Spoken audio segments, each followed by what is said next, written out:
ठीक है, मैं स्टार्ट करता हूँ। ये आपका एलजी का साइड बाय साइड फ्रिज है। ठीक है, ये जो देख रहे हैं 4 डोर लगे हुए इसमें, 2 डोर जो है तो आपका फ्रिज का है, 2 रेफ्रिजरेटर का है। नीचे का जो चेम्बर देख रहे हैं सारी आपका फ्रीजर कंपार्टमेंट है। इसमें जैसे कोई भी सामान रखते हैं, डेयरी प्रोडक्ट रखते हैं, आइसक्रीम जमाने के लिए रखते हैं, पानी जमाने, कोई भी सामान रखते हो आपका आइसक्रीम जैसे रखते हैं तो बर्फ जम जाएगी।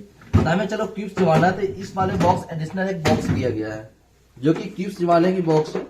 इसमें पानी हम रखेंगे, क्यूब्स जम जाएगी। ठीक है, यहाँ पे एक नीचे बॉक्स दिया हुआ है, स्टोरेज है, एक क्यूब्स आपका यहाँ पे स्टोरेज हो जाएगा। तो हम इसको स्लाइडिंग कहीं एडजस्टेबल है, आप कहीं भी दोनों डिवाइड में कहीं भी रख सकते हैं।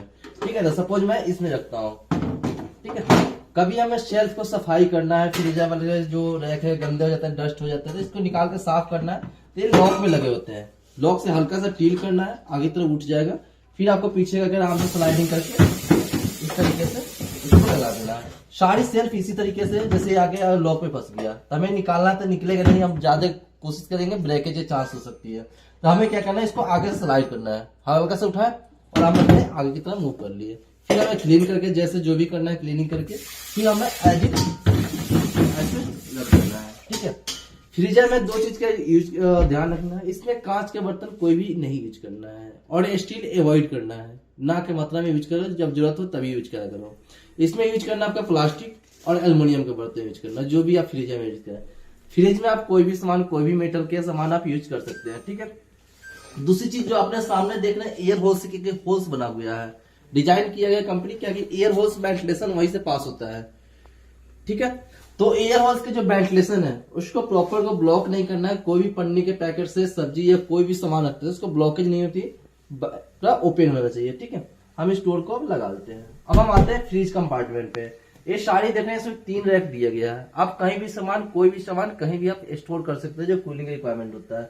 ये जो एयर वेंटिलेशन होल्स देख रहे हैं, इसके भी सामने कोई भी पन्नी के पैकेट से ब्लॉकेज नहीं करने हैं। जैसे आपने जो सब्जी रखी है, सब्जी जैसे पन्नी के थैले में रखे हैं ऐसे बांध के रखना है।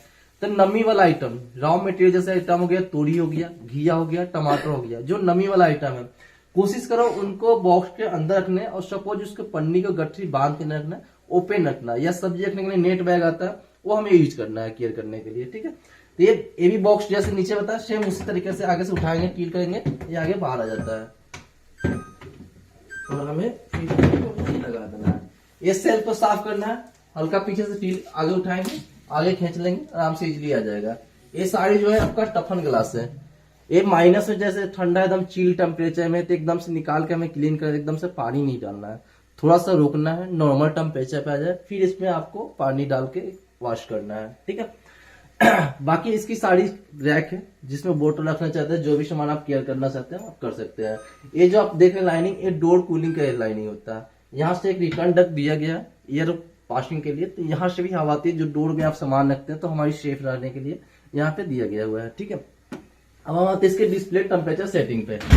इसकी डिस्प्ले टेम्परेचर सेटिंग यहाँ पे दिया गया है, पूरा डिस्प्ले पूरा फ्रीजर कंपार्टमेंट का जो भी यहाँ पे डिमांड होगा। ठीक है, सबसे पहले आपका दिया गया है फ्रिज, यानी प्लस टेम्परेचर में फ्रिज, ऊपर रेफ्रिजरेटर साइकिल का है, नीचे दिया गया है फ्रीजर, ये माइनस टेम्परेचर में हमारी जल्दी अपोजिट करती है। तो माइनस हम जितना ज्यादा इंक्रीज करेंगे उतने ज्यादा कूलेंगे। तो हमें सबसे मिनिमम टेम्परेचर इसका -14 होगा, -15 है, -15 है सबसे कम कूलिंग के लिए, तो सर्दी के मौसम में रखना होता है। तो माइनस से जितना हम ज्यादा बढ़ाएंगे, इंक्रीज करेंगे, -23 मैक्सिमम हमारा टेम्परेचर है। तो -15, 16, 17 ये हमें विंटर के मौसम या सर्दी के मौसम में, गर्मी में। ठीक है, अब हम आते हैं 17 से लेके 18, 19, 20 ये नॉर्मल टेम्परेचर, जैसे राइस के मौसम में, बारिश के मौसम में नॉर्मल टेम्परेचर जैसे सर्दी गर्मी दोनों होती है। तो इस मौसम में हम 20 पे रख सकते हैं, -20। और हमें जैसे फुल गर्मी मई, जून, मार्च के बाद की टेम्परेचर, ये आपका 21, 22, 23, 21, 22, 23 तीनों के बीच हम कहीं भी एडजस्ट कर सकते हैं टेम्परेचर कूलिंग के अकॉर्डिंग। ठीक है, अब हम आते हैं प्लस टेम्परेचर पे। प्लस आपका 7 डिग्री मैक्सिमम टेम्परेचर है जो कि कम कूलिंग के लिए होता है, ये प्लस में टेम्परेचर चल रही है हमारी। तो प्लस में यानी 7, 6 ये आपको रखना है सर्दी के मौसम में, 5, 4 नॉर्मल टेम्परेचर के लिए जो डैंस के मौसम में, 3, 2, 1 ये आपका फुल गर्मी में रखना है अपने कूलिंग के अकॉर्डिंग। ठीक है, नीचे तक वाईफाई का ऑप्शन है, इस बटन को हम 3 सेकंड तक प्रेस रखेंगे तो इसमें एक वाईफाई आपका ऑन हो जाएगा। अब वाईफाई ऑन हो गया, इसके आपके फोन के साथ कनेक्टिविटी आप कर सकते हैं। एक एप्लीकेशन आएगा LG स्मार्ट थिंग क्यू, जब आप फोन को ऑपरेट करोगे उसमें ईमेल आईडी पासवर्ड मांगता है, उससे आप फोन को डिवाइस को आप कनेक्ट कर सकते हैं, जो कि आपको कोई डिस्प्ले दिख रहा है, डिस्प्ले आपके फोन पे आ जाएगा, तो कहीं से भी बैठे बैठे आप टेम्परेचर को सेटिंग कर सकते हैं। जो डिस्प्ले यही है फीचर है उसमें, ठीक है। तीसरा आता है आपका एक्सप्रेस फ्रिज ऑन। ये ओवरलोडेड हो गया या डोर ओपनिंग ज्यादा है या हमें गेस्ट आ रहे हैं, हमें जल्दी कूलिंग की रिक्वायरमेंट है, तो हम एक्सप्रेस फ्रिज ऑन लगा देंगे। इसके कंप्रेसर का वर्किंग हाई रहती है, जो कूलिंग पूरा मेंटेन रखती है, सामान हमारी सेफ रहेगी, खराब नहीं होता है। जब हमारी रिक्वायरमेंट हो तभी करना है, अदरवाइज जरूरत नहीं पड़ेगी, ठीक है। तो एक्सप्रेस फ्रिज हमेशा के लिए नहीं होती है, इमरजेंसी से वहां बदले इस तरह से, ठीक है। और ये 3 से 4 घंटे के लिए वर्किंग है, 3 से 4 घंटे के बाद बाय डिफॉल्ट अपने यहाँ पे बंद भी हो जाएगा, ठीक है। नीचे आता है डिस्प्ले चाइल्ड लॉक।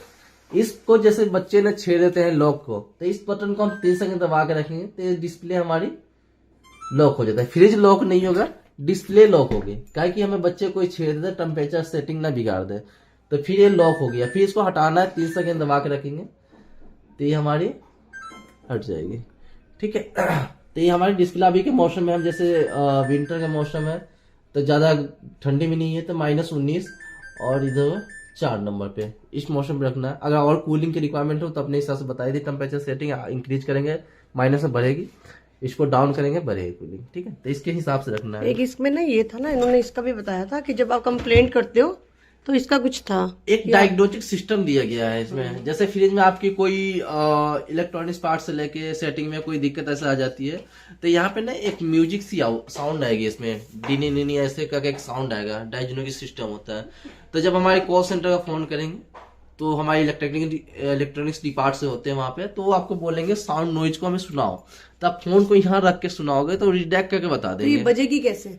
वो जब इलेक्ट्रॉनिक्स पे दिक्कत आएगी तब आएगी। Okay. हाँ, तो वो आपको फोन के जब कॉल सेंटर सुनाओगे तो रिडेक्ट करके बता देंगे, कोई सेटिंग प्रॉब्लम होगा या कुछ ऐसा इशू होगा तो नॉर्मल बता देंगे, तो वहां से आप कर सकते हैं मैनुअल। अगर नहीं होते तो फिर कंप्लेंट बुक होती है, तो हम लोग आके इसको रिजॉल्व करते हैं, तो जब रिक्वायरमेंट हो तब होती है, ठीक है।